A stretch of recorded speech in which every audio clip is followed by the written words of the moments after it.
Good afternoon and welcome to Williams Island TV. It's been a while since we've been here with everything going on between the hurricane and the closures and the openings, but everything, thank God, is good. We're all in good shape, and today I want you to meet someone who's probably one of the most important individuals we have on the island that you haven't had a chance or the opportunity to have a chat with yet. As we all know, food and beverage is probably the most important item on the island, not so much because of anything other than it's the most used facility that we have. Not obviously the spa is important, tennis is important, etc. But everyone goes to the restaurant, everyone wants to have good food and beverage here, and that's where we get either complaints or compliments. So as you all know or don't know, we hired somebody, and a pretty special guy at that, to take over food and beverage. His name is Thaddeus, and today he's with us. First of all, I'd like to introduce you to the island. Quite a few people will now get to know you, so now they know when there's a problem, this is a gentleman to go to. But before we talk about some of the specifics, tell us a little about your background. Well, good morning, Bob. Thank you for having me. My background is comprised of really working internationally, as well as in the Southeast. I've worked across the board with a lot of luxury brands, with Marriott International at the headquarters level. I've worked with a lot of one-on-one restaurateurs in various markets creating concepts. So I have a pretty steadfast background in operations, creatively speaking, and then also to be able to sort of drive the vision of not only what I think food and beverage should be, but also sort of the brand that I'm representing. And obviously, your credentials speak for yourself, and that's why we brought you in, and I think it's a phenomenal addition. Jeff Klein, who's now the COO, evidently you two know each other quite well from the past, and he introduced us to Thaddeus. When you start a job like this, obviously you just can't come in, and people expect instant gratification, Sure. obviously. Sure. And it doesn't work that way. No. I mean, you have to, I assume there's a process you go through the first 30, 60, 90 days, what you do to go through it. What is the process? You come into our place, you've been here since, call it July 1st. Yes. So I know people say, when's the menus changing, when's this changing, when that's Sure. changed, but more importantly, what is your process? What do you go through in that first 90-day period before Sure. you can even start to make major changes? Sure. It's a great question because it's a lot of sort of balancing of expectations. Everybody wants change from the get-go, Correct. but if we're lacking in infrastructure, then the change is just going to be a flash in the pan, and there's the blowout as a result of it is quite considerable. So we really want to just take our time with everything from the standpoint of observation, analysis, and so we really wanted to kind of spend, as a department, working with our leaders, 30 to 60 days of just sheer evaluations, asking everybody what they've experienced, what they think are our wins, what are sort of our pressure points, and what could we do better? What do we like, what do we don't like? And then from there, expanding that beyond just the leadership communication and conversation, but actually one-on-one with members, and really trying to kind of extend that opportunity to cross the bridge and figure out what are some of the real pressure points, and what have we done right? Because the Williams Island has been around for many years, and that's fantastic.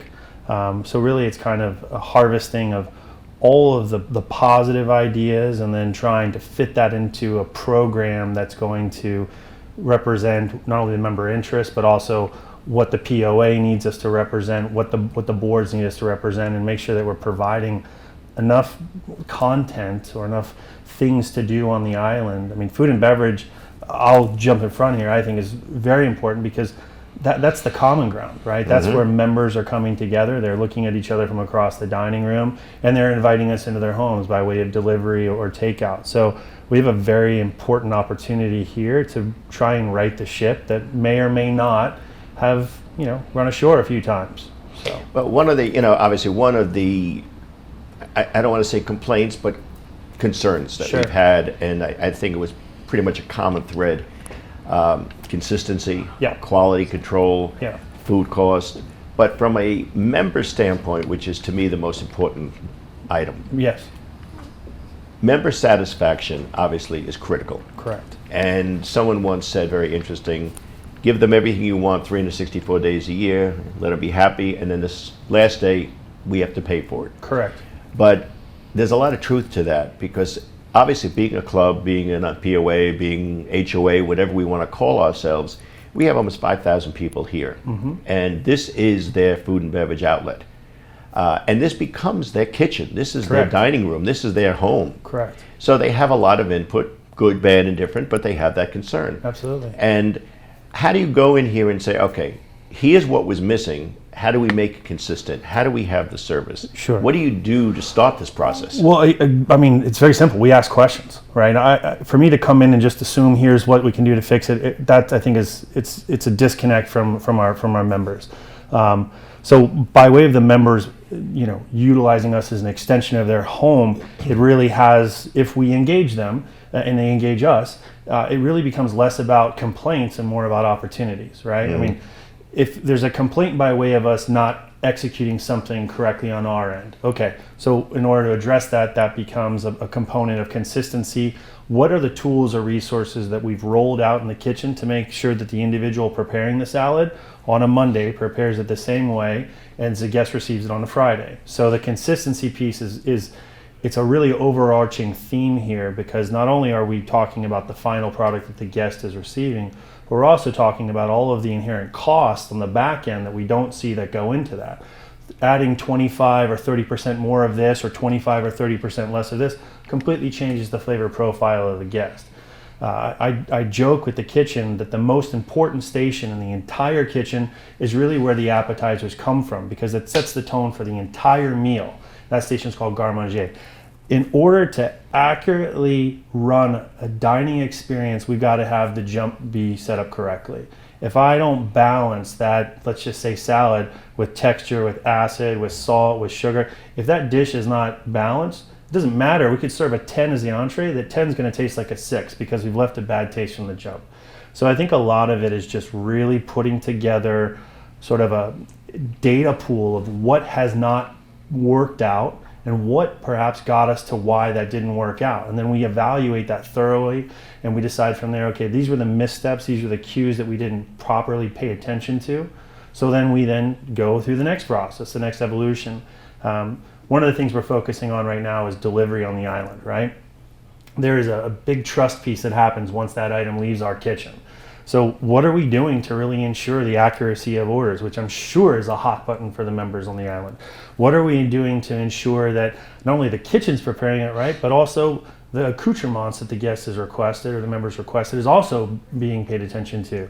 So it seems like a small thing, but what's the process in place? And is the process in place the right process? So it's a lot of evaluation and reevaluation.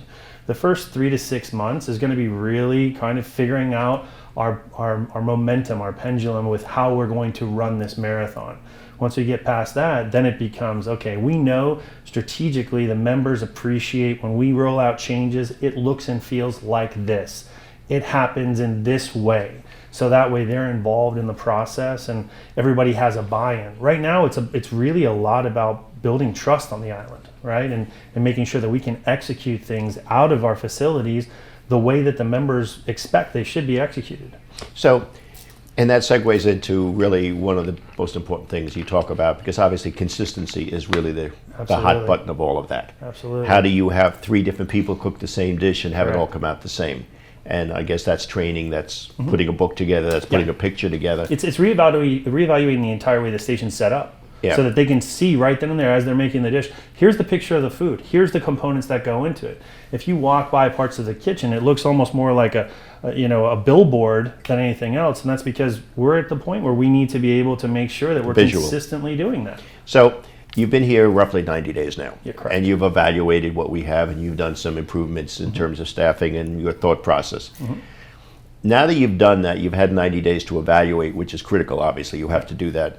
Some of the people are saying, okay, what's next? Now that you've evaluated, where do we go from here? Sure. Will there be menu changes? Will there be input? And I understand one of the things you're doing is we're going to be getting comment cards, not about how the service was, but what they would like menu-wise, because over the next few months, Food and Beverage is going to be adding new items to the menu, modifying some of the selections we have, and also a critical component is going to be what happens when we open downstairs. So at this point now, are you ready now to start implementing some of those, or are you still getting some more input And the second half is, Sure. when do you think these changes would start to be seen? Well, the good thing is food and beverage is always about what's next, right? The moment I start to serve this dish right here, I've got I to be know. working about my next menu. So that's Yeah. part of why I like it so much. But going back to the cards, this is a very important tool. I really want to champion the mentality and the belief on the island that we actually listen to what people are asking for. Now, Critical. does that mean just because you decided that you wanted to serve this one particular dish and maybe the votes weren't there, doesn't mean that we're not hearing it, but we want to take it all into consideration. There's great ideas out there, and they may just be sitting on a card that hasn't been written yet, or we haven't read it. But if we don't provide that platform for the communication, then we're the poorer for it, frankly. You have a great body of members that live here. Look at them. I mean, they're educated, they're affluent, they're well-traveled. I debate with them all the time when they say, I know I'm just being a pain in the butt. You're particular because you've earned the right to be particular, and then we've earned the opportunity to listen to your particular request and make sure that we include it in what we're doing. So I think big wins across the board just by simply asking the question, what can we do? What can we do differently? Communication is obviously paramount to this whole operation being successful on the island. We're going to make mistakes. We're going to make improvements. The goal is to make sure that our improvements continue to outpace the mistakes and we continue to see success. But I mean, ultimately, at the end of the day, I think there's an honesty in food and beverage because you can't lie. The dish is great or it's not. And we're entrusted with that opportunity from a member perspective. And so listening to our members, important, absolutely. And the frustration obviously comes because of the fact, unlike a retail outlet, where you go to Casa, if you want Italian, you may go to Casa de Angeli. You want a Sure. steak, you go to Morton's, whatever. Yep. Here, they come here 2, 3, 4 times a week sometimes. Correct. And they have the same menu, and it's very difficult. So the expectation is change. Sure. Well, I was laughing about this morning over a cup of coffee. I thought about this and I thought, think about it. You've got members who are dining in your restaurant 3, 4, 5 times, 6 times a week, right? Name the last restaurant you went to 6 times in a week. So Can't. you're Never going to happened. see a lot more opportunities. There's going to be a Correct. lot more exposure. The risk potential for us getting something wrong, exponentially higher, which I think is, again, an opportunity. That's a challenge just by way of, okay, what are we doing from a tools and resources standpoint to make sure things are in place? So checklists. What do the checklists look like when receiving a reservation order, right? The guest, or receiving a delivery request. What does that checklist look like downstairs? And what is the checklist coming off the bag out to the door to the guest? So again, it's just about just communication and making sure we have the right processes in place and the right procedures. Well, you touched on something, but it's really very true. And as I said, we get a repetitiveness because people live here. Yep. But if you look at it, I laugh because you go to Houston's. When's the last time Houston's changed their menu? Oh, When's the last time Bourbon changed their menu? When's the last time Morton's changed their Yep. menu? Because you go once a month, you go Yep. because they have great fried onion rings, or they have a great filet, Sure. or you go to Houston's because you love their salads. And I think probably what we're going to have to do here, and I know you're working on it, is come up with a few things that are phenomenal, that are Sure. great. The rest of it is comfort food. Basically, people come here because it's their dining room. Sure. It's going to be a balancing act, right? So the idea is to, one, not to let it become boring, right, or overwhelmingly repetitive.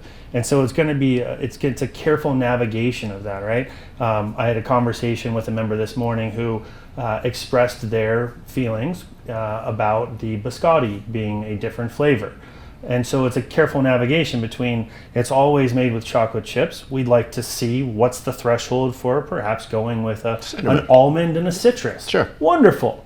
So we've got to be able to balance that. Now, does that mean that we need to consistently offer 2 at one time?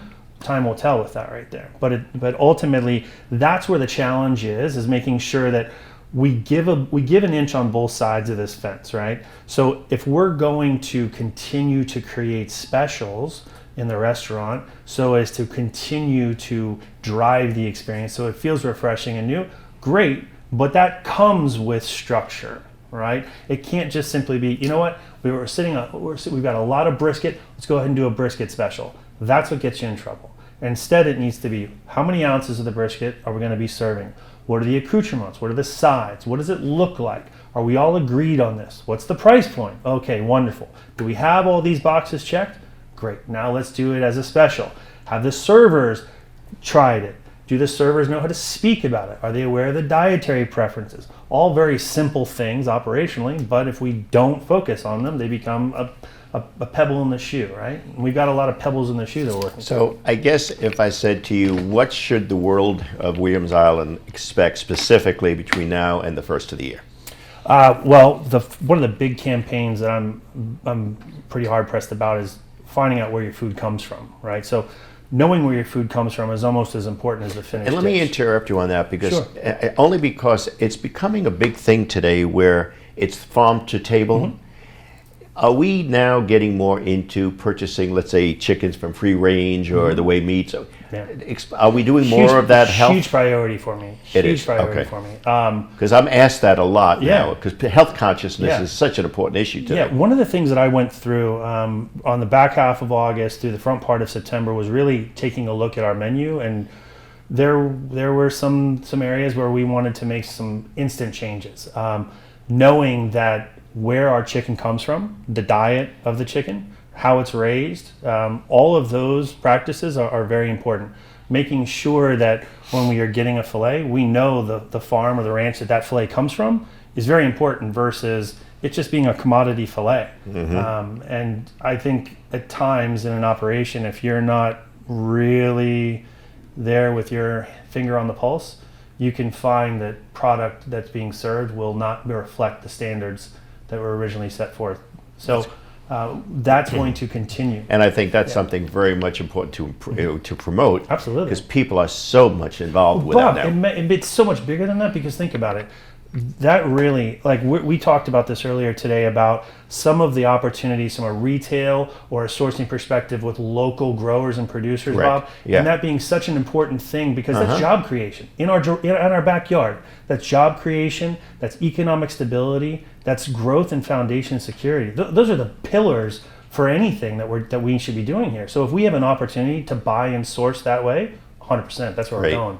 So between now and January, I assume we'll have some new menu items, some new costs coming out, Absolutely. new drinks coming in the bar. Yeah. So you are going to be rolling out different things between now and typically then. what I like to do is every 45 to 60 days, I start to play around, tinker here and there, so that by day 90, there's sort of an evolution.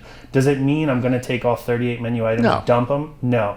But we will have some things that will be still available, but do I need to call out on a menu an item that we sell 3 of a month? No.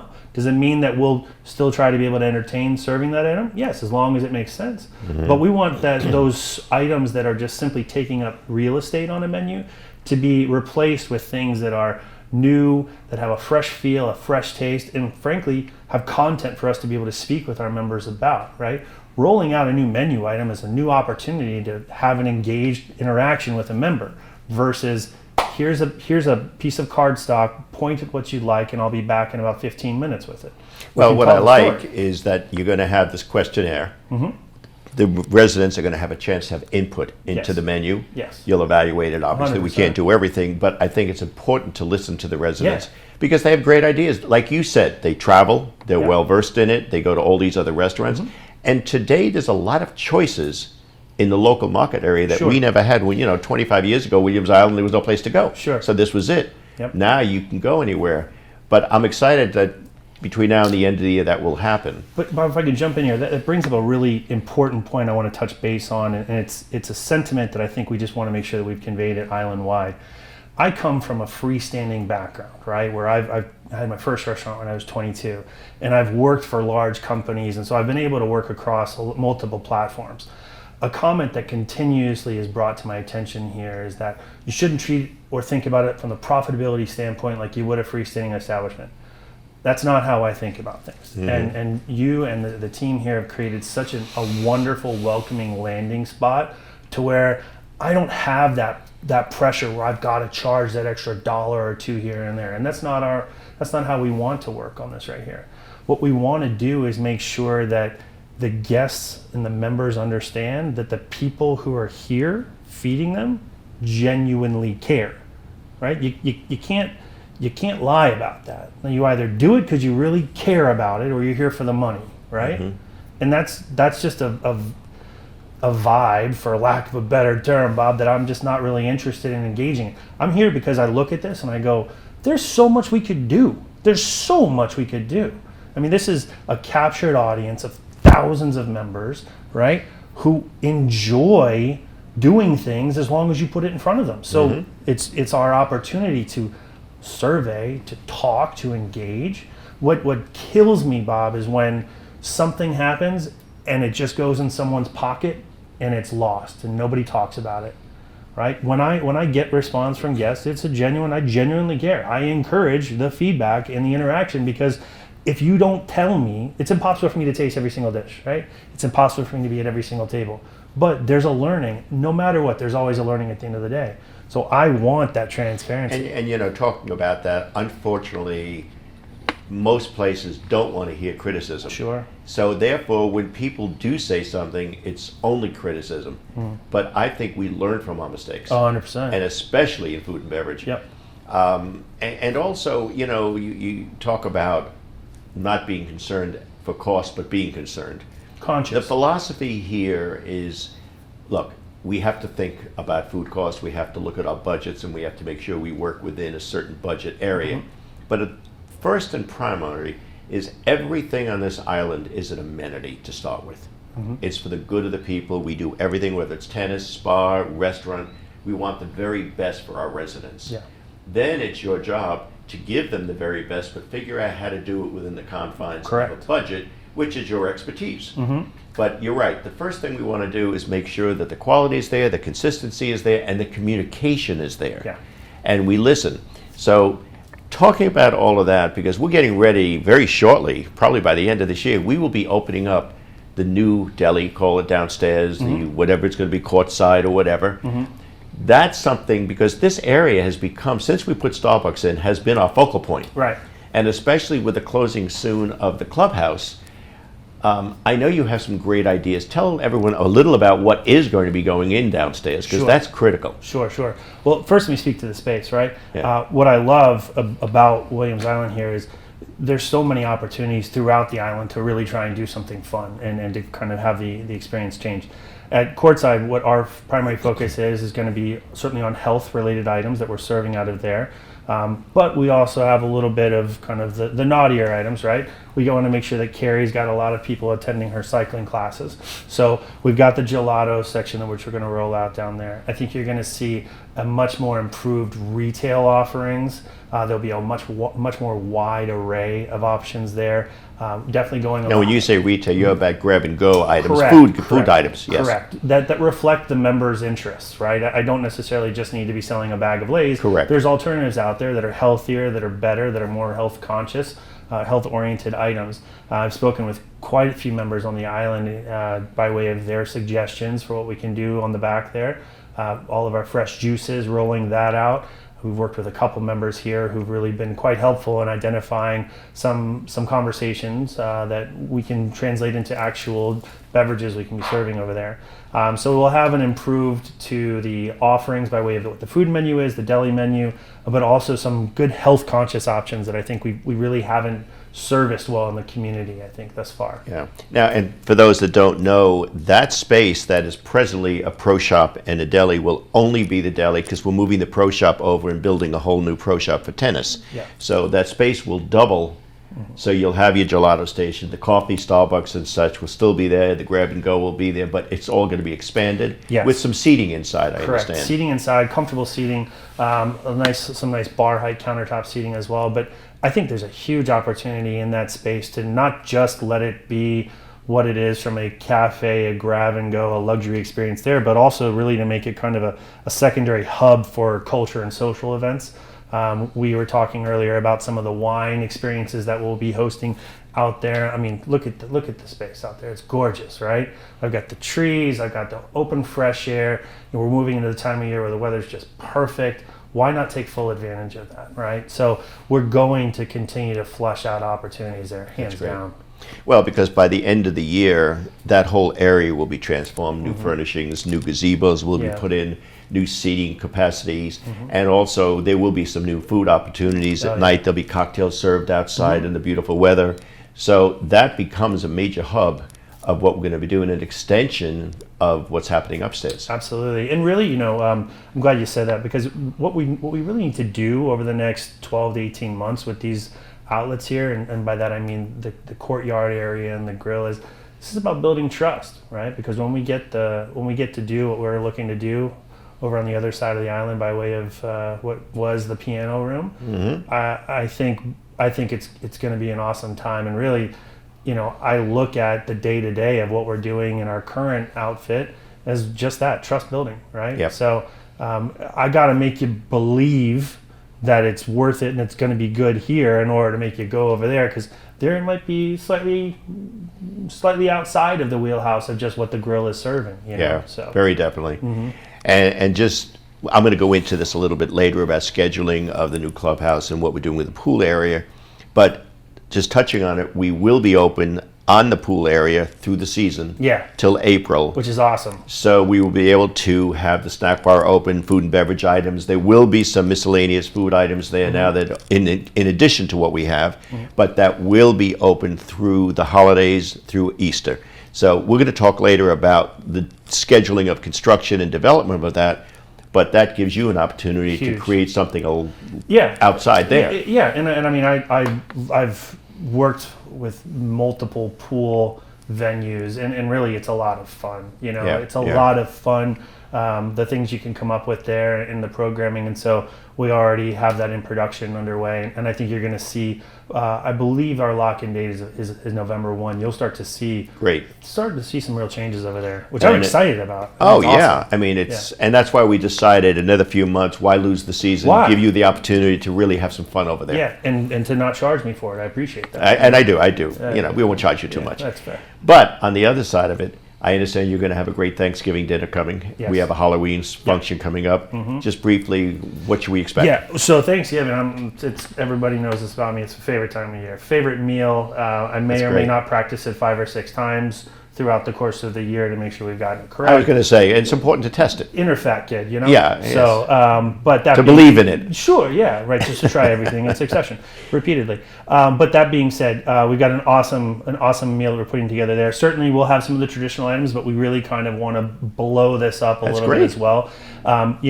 We are actually starting our Sunday brunch buffet this Sunday. And so that really is kind of used as a launching pad for opportunity for what we can do with some of these holiday events as well. Now, the brunch will be in the cafe, though. It'll be in the grill, and we've got Anthony and I have worked on some pretty awesome items. We think it checks a lot of the sort of traditional boxes, but then there's also these cool evolutions that come to it. And it's important that everybody understands, great, you went in there one time, doesn't mean it's going to be the same brunch every single time. We're going to remove this item, add this item, engage the response. We're going to create specials that are within there as well. So, one of the things that's so awesome about Williams Island is you guys have literally given me just the free space to go and create. So imagine being tasked with that, Bob. Hey, you have a project and there's a lot of opportunities, which we'll just interchange the word problem and opportunity, and you have the full support of the team, the leadership, the island. They want to see change, and you're the guy who gets to bring it. What's the problem? I'm happy about that. And you said the magic word, trust. Yeah. And that's something people, I don't think, understand about any job they take. Once you get the trust of the people, they have faith in you. Sure.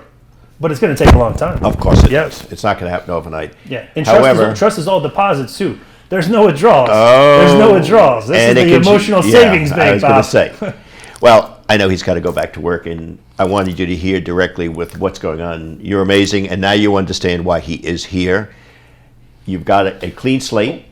We didn't tell him about the monthly newsletter. Oh, please. Yeah, so the idea here is that every month we want to be able to put forth some sort of communication from our department to the members. So they know what's going on in the month, what to expect, and this will also hopefully kind of maybe circle back to that comment card as well, just by way of, hey, we can put these things in real time. So expect that. It's going to be coming up. We're excited for it. It'll be contributions. Some of it's going to reflect what we're doing here. Some of it's going to be some things you can do at home. So we're looking forward to that. Well, we're looking forward to it. And it's something we've waited for a long time. We, no question, have the right person. You've got your work cut out for you, obviously. Be patient. It's not going to happen overnight. But by the first of the year, I think you're going to see a lot of these changes implemented, as Thaddeus has told us about. And we're going to have you back in a couple months and give us your latest and greatest update. be prepared. The downstairs will be opening for the Christmas holidays. That'll be open. We'll have a new patio downstairs, new gazebos, new pro shop, new office space. But it's very exciting, and the other building will start construction after the holidays, so we didn't lose the season, which was very important to make sure the holiday season, we had our snack bar, we had our pool area. Yeah. And please, if you have any comments, any questions, you've heard, he's not afraid to hear it, criticize, comment, compliment, but the main thing is we're thrilled to have you here, and it's been a great 90 days, and we're excited about the next 90 days. Thanks, Bob. Appreciate you. Well, my pleasure. Thank you so much. And we'll be back shortly. And we're back, and the next person we're going to talk to obviously needs no introduction. She's amazing. She's spectacular. She's a musician. She's a trainer. She's a spa director. And she's a great lady. I'd like to introduce Carrie again to us. Thanks, Hi, Bob. Carrie. Hi, Bob. How are you? Carrie's going to tell us a lot about what's going on with the membership program and some of the introductions to the new residents that Yes, we're having. Because yes. this is something we've always had a problem with, because people don't know what's going on when they move in. Correct. Yes. So what we do is I take a list from Joy from membership, and I myself or the front desk calls every single new member who comes in. Like every couple of months, we have a list, we call the member, we invite them in, we give them a full orientation of the spa, everything that we offer. We try to get them hooked up to the My Wellness app so they can sign up for classes. We give them a class schedule, we let them know about the Williams Island app, and then we do a full fitness evaluation on them in our with our InBody machine, which gives them body composition, how much water do they have in their bodies, the segmental body muscle mass from left side to right side, which is really important for people who play tennis or golf or any kind of one-sided sport. And then we talk to them about their goals, and then we set them up on programs geared to whatever their goal is. So the program could be anything from just a simple weight training program. Some of them want to use a personal trainer right away to have a couple of sessions, or they just want to start with classes. Whatever it is, we help guide them to everything that we offer here. So is this only for new residents, or could somebody who's already living here come in and do this with you? Anyone can come in and do it with us. All they have to do is sign up at the front desk, Okay. or leave their name and number for me.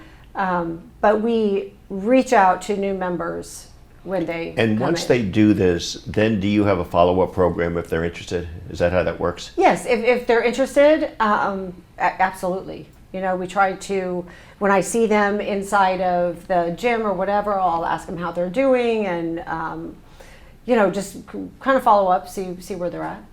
You know, I want to ask you, because we're seeing it not only in the city, but obviously Williams Island, the demographics have changed drastically, and it's Yes. much younger now. There's more kids, there's more young families.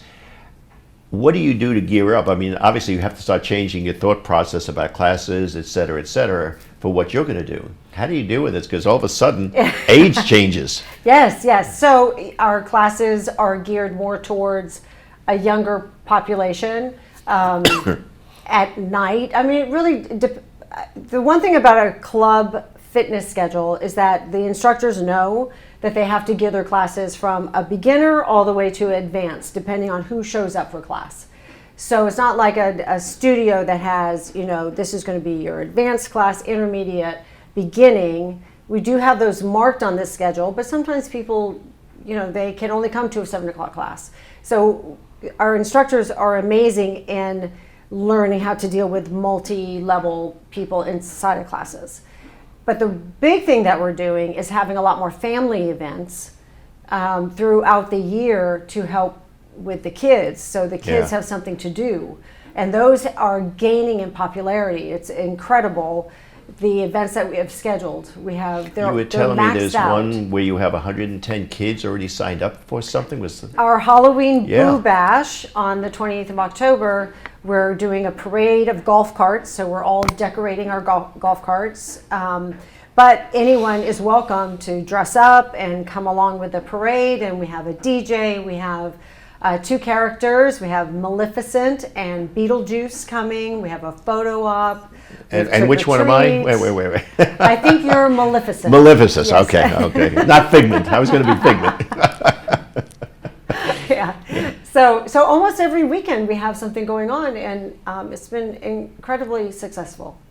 And Carrie had talked about, with our construction going on at the new room and the new clubhouse over there, we are going to follow some of the instructions that Carrie's ideas have been, and it will be multi-purpose now. Yes, that's So exciting. we're going to be able to have banquets. We're going to have multifunction room there for the younger kids. It's going to be very exciting because obviously we have to start being proactive about this. We have our pickleball court open now, Yeah. and we are now looking into the kayaks, as you had suggested. I know that's coming up, I think. We're looking into that as well. Right. And what else are you doing here? I mean, doesn't sound like you're very busy. Yeah, I'm not busy at all. no. I'm looking forward to an amazingly busy season. I think which it's is around the corner. Yeah, right around the corner. We have some TRXs happening in our Zen garden. We have some plans that we hope will come through with having a workout area in the Zen garden, because the gym is really packed, and we need like an overflow place, and so we're trying to get things worked out for outdoors. And I was going to ask you that. Obviously, there's only so many people you can fit in a class. Right. Is there a way of coming up with another location as well? I mean, as an example, right now we have the clubhouse for the next 6 months before we take it down. Mm-hmm. Could that be a secondary place to have classes to take care of the overflow, or certain popular classes at key times, as an example? Sure.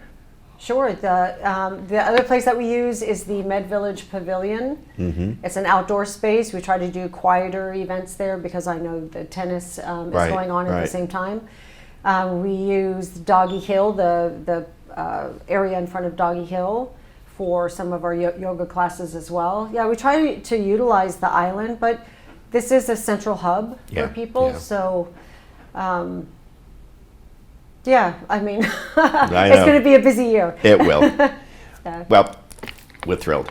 We always are, as always. I mean, there's not much we can say about Carrie. She's dances to her own drummer. She runs her business. And once in a while, she lets us in on what she's going to do. And the reason we bring her on TV is so we find out what she's doing. Right.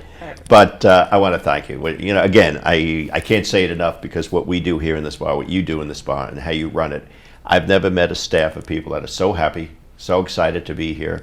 And you can see I come all the time, so it really shows. It really, my Pilates is amazing. You are here a lot. I am. I enjoy it. And, something to me, what's probably the most difficult thing of all that we have to do here is get people to come. It's like I tell people I'm taking Pilates, and they say, oh my God, that's hard. How can you do that? And I say, you don't understand. You can do it. Or go to a class, or go to a workout.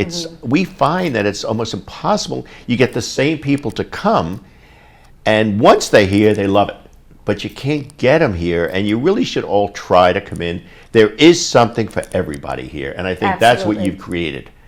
There's something at any level. You don't have to be embarrassed, because there's always something. I mean, I'm in Pilates, and I have women that are 80 years old, and men that are 90, and people that are 30. And it's amazing, because there's something for us all. Yeah, 100%. We really try to make sure that our fitness schedule has the wide range of demographics, range of levels. We have physical therapy here as well. So there's a lot happening. And by the way, how's the biostation doing? Good. Great, It's great. doing really well. Biostation is located in between the 2 locker rooms downstairs outside of the swimming pool. It is our medical spa, for lack of a better term, but I think people understand that. It's like a concept. longevity center, so to speak. Right. Quality of life better, but Quality of life, absolutely. we all need that. Yes. Well, I thank you. Thank We you. look forward to next time, All right, same here. and thank you for everything you do. All right, thank you.